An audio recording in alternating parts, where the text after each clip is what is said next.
All right, welcome to another video on Unit 2, Exploring Two Variable Data. In this video, we're going to focus on Topic 2.7, Residuals. Now, we're going to pick up literally right where we left off in our previous videos.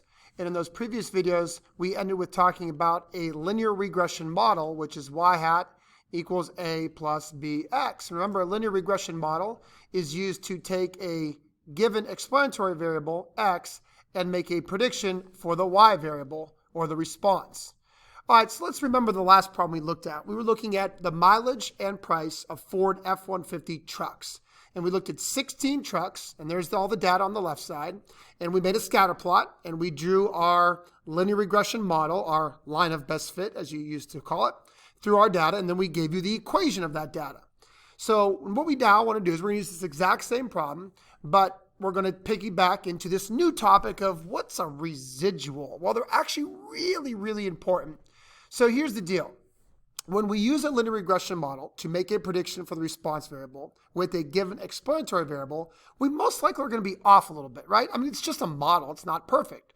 So if you recall, one of our actual trucks had 75,678 miles on it, and it had a sale price of $28,986. That actual truck, if you recall, is right here somewhere. Huh? Where's it at? Oh, right here. This one right here. 75,678 miles and a sale price of $28,986.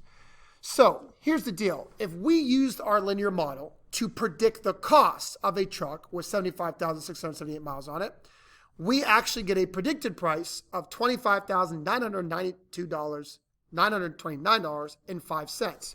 And just to prove that to you, here's all my work, right? I started off with the equation right here. Y hat equals 38,257 minus 0.1629 times x.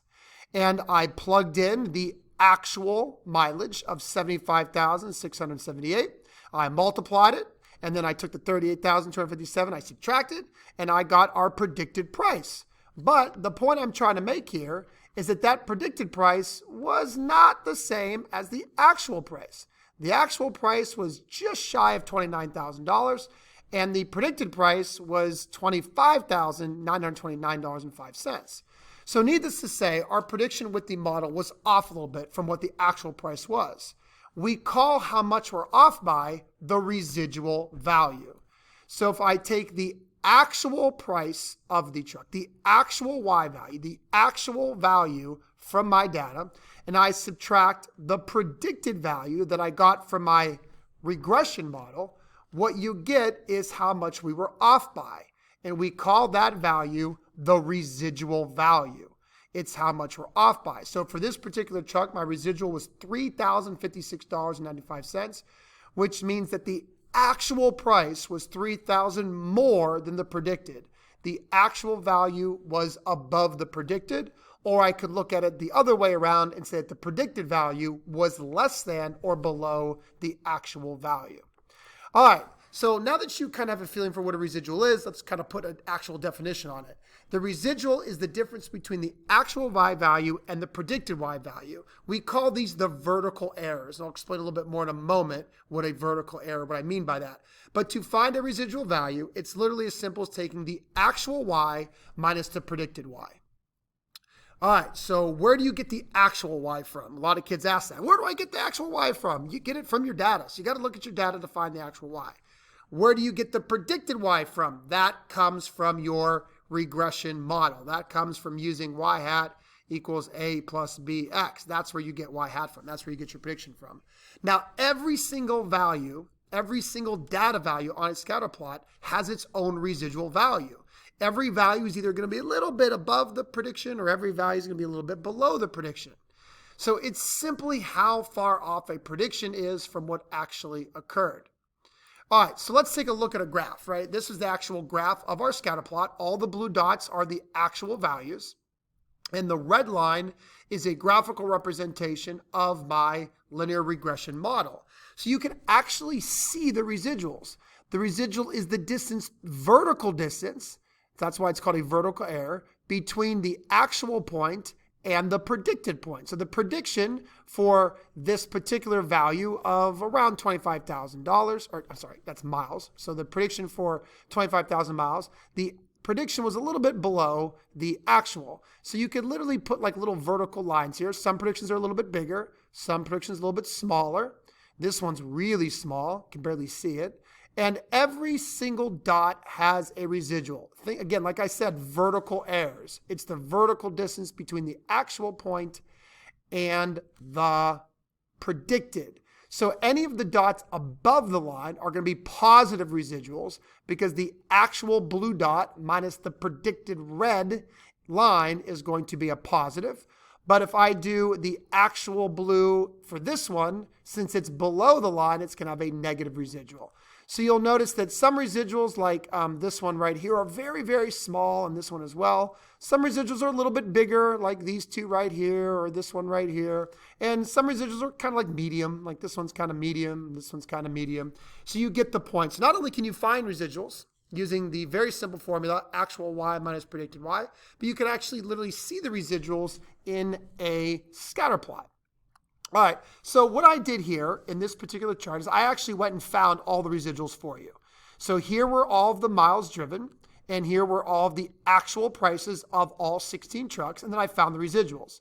So again, how did I find the residuals? Well, I took the formula y hat equals a plus bx. I used our formula, and I plugged in the miles driven for x, and I got a bunch of predictions. And then to get the actual residual, I took the actual price and minus the predicted price. So what I want you to notice is, what do we notice when we look at all of these residuals?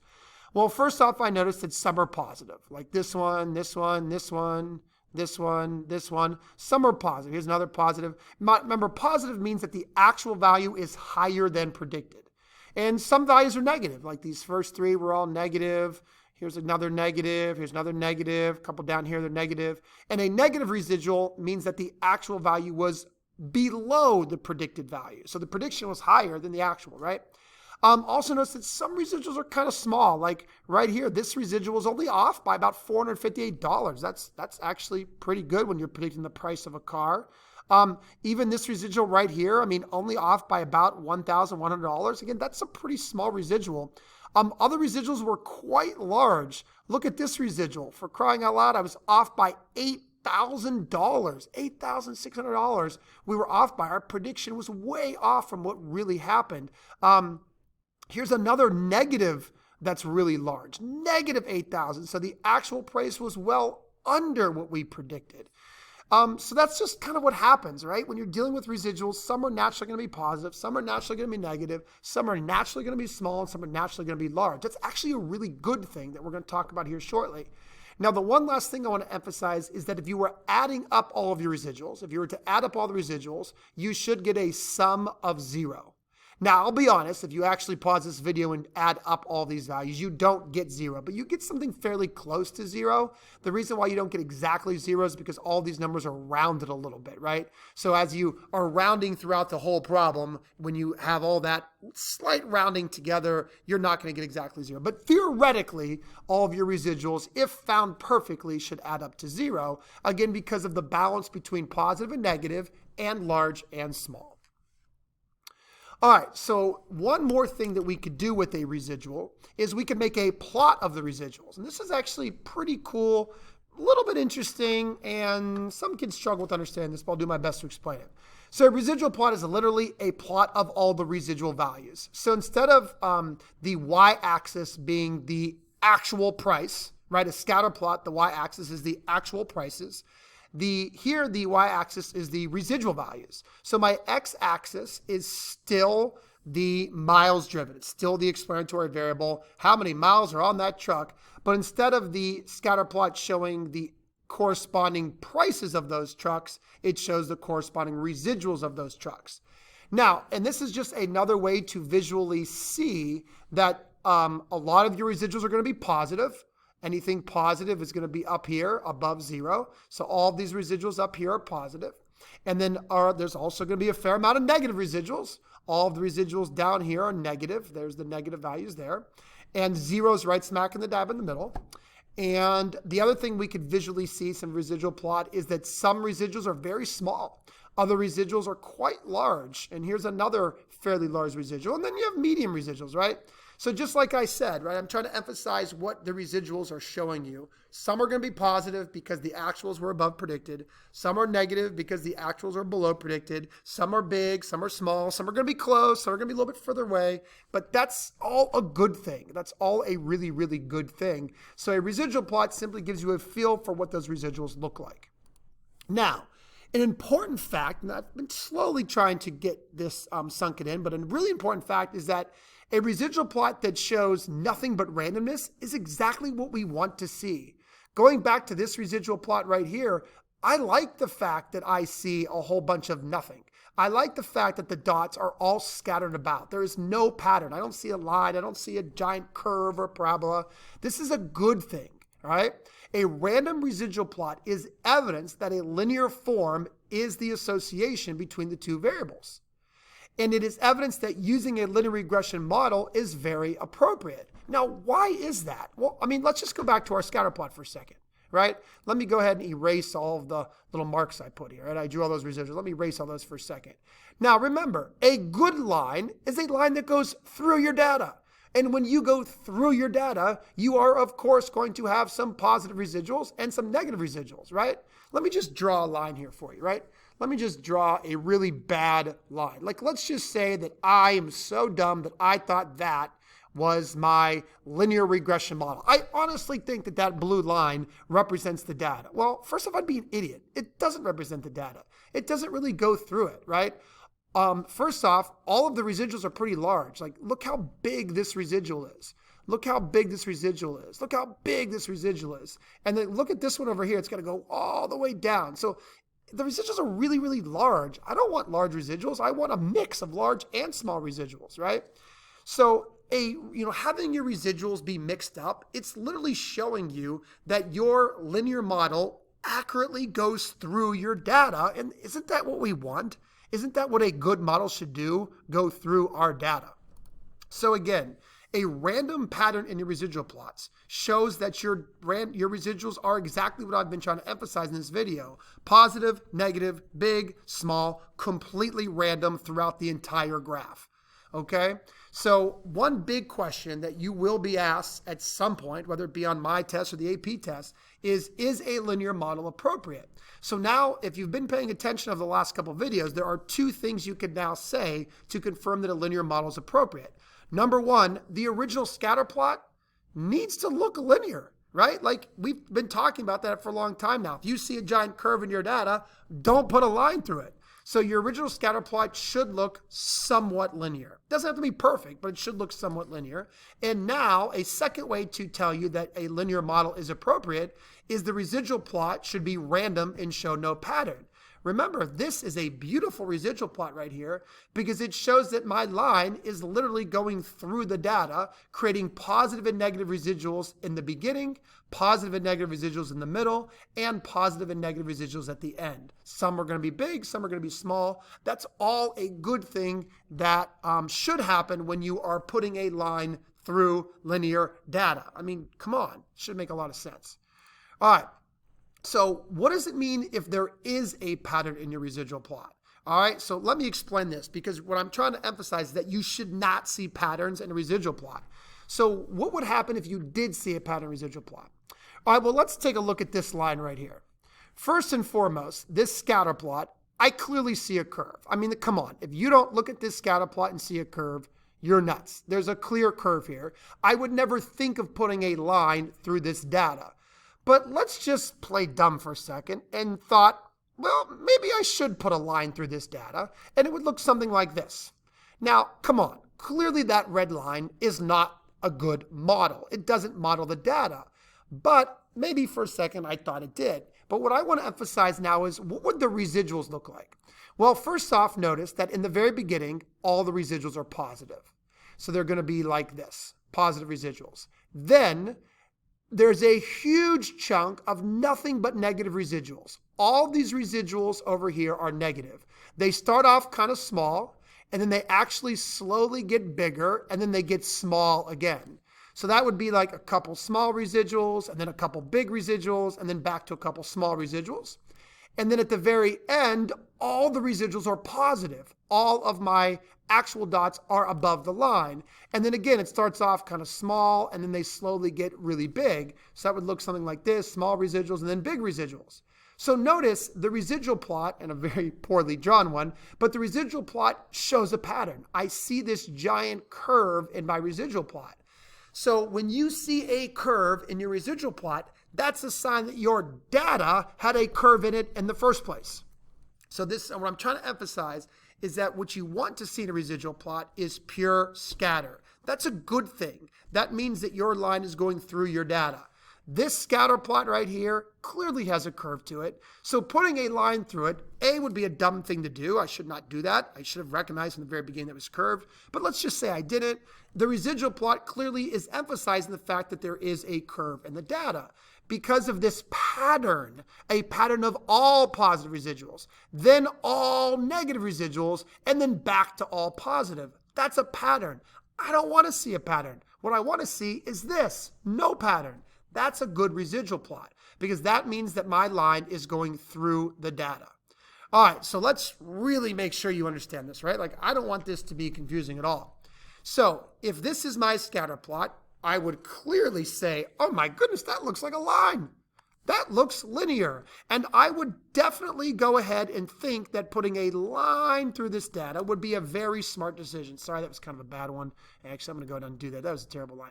But, you know, it would be smart to put a line through this data. In fact, here it is. All right, that's a line, right? That's good. Now, what would the residual plot look like here? Well, the residual plot would look exactly like I wanted to. Let me just draw a quick residual plot. First off, in the beginning, I have positive and negative residuals. Doot, doot, doot, doot, doot, doot. In the middle, I got some positive and some negative residuals. Doot, doot, doot, doot, doot, doot. At the end, I got some positive and some negative residuals. Doot, doot, doot, doot, doot, doot. So again, the residual plot ends up looking like nothing. It looks completely random and shows no pattern, which is a good thing. That means that my line, my linear regression model, was a nice line that definitely represents my data. And that is the point of looking at residuals. All right. Whew. Residuals oftentimes are a little bit tricky. And I hope I'm doing a great job explaining this. So let's look at two examples here. Now, if you think you're done, you could go ahead and stop the video. But I'm going to look at two specific examples to really make sure you understand residual plots. All right. Researchers looked at the age in years of children and the reading levels of those children. Below is a residual plot of the residuals versus the age of the children. So this is not a scatter plot. This is a residual plot. And is a linear model appropriate? Well, I hope you're saying no. Look at the pattern.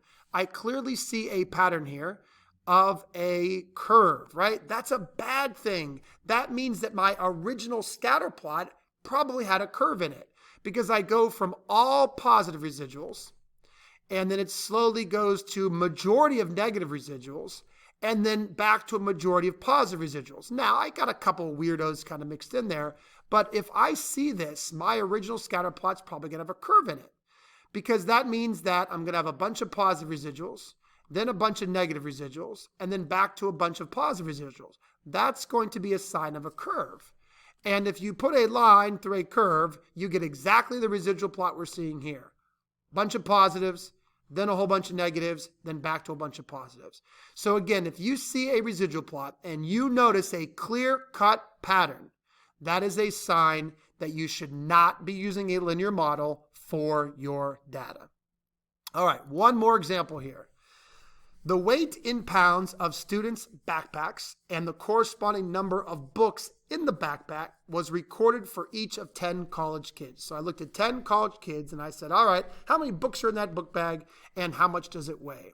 In a linear regression model, to predict the weight of a book bag based on the number of books in it is also below with the residual plot. So here is an equation that could be used to take X, to take the number of books in a book bag, X, and predict the weight of that book bag. All right, so this is the weight, that's the response variable, and the X variable is the number of books. Now, how do I know that the X is the number of books? Well, hopefully you just kind of understand that it's the books in the book bag that make it heavier or lighter, but you can also look right here on the X-axis to know it's the explanatory variable. All right, now this is a residual plot. And by the way, this is a beautiful residual plot because I don't see anything. It looks all scattered. Now that tells me that this model is very appropriate for my data. So what kind of questions can I ask you when I show you a scatter or when I show you a residual plot? Well, this is a pretty easy one, but one that's going to make you think. What is the actual weight of a backpack with 6 books in it? Okay, so remember, let's see here. What is the actual weight? Well, I don't know what the actual weight is. This is not a scatter plot, so I can't look it up. This is a residual plot. But here's what I can do. First and foremost, I could get the predicted weight because that is exactly what this equation is used for. It is used to take a number of books and predict a weight. So I'm going to grab my calculator. I'm going to do 10.53 plus 0.53 times 6. And the predicted weight is 13.71 pounds. All right, now, that's not what they asked for. They asked for the actual weight. Oh, but a residual plot shows residuals. So what I could do is I could look up 6 books, and I see a dot right here. And the residual value appears to be, well, I'm going to have to kind of eyeball this. Let's go with negative 1.5. So the residual value is negative 1.5. Now remember, how is a residual found? It is the actual weight minus the predicted weight, which I just found. So because I have a residual plot, I could look up the residual value.